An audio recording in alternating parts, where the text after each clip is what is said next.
সে হচ্ছে সালমান মুক্তাদি, যাকে আমরা খারাপ বলে জানি।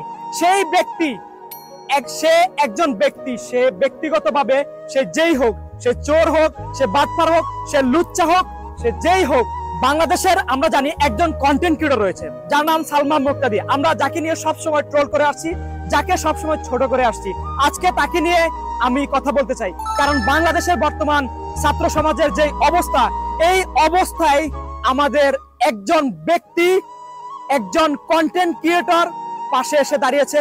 সে হচ্ছে সালমান মুক্তাদি, যাকে আমরা খারাপ বলে জানি।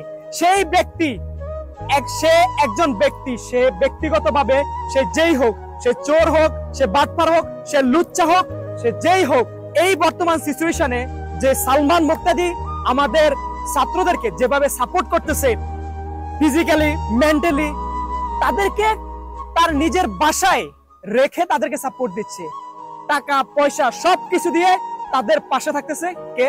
সালমান মুক্তাদি। সে এমনই বলেছে যে শুধু তাদেরকে নয়, যারা এই যৌক্তিক আন্দোলনে রয়েছে তাদের যখন যা কিছু লাগে এই সালমান মুক্তাদি প্রোভাইড করবে।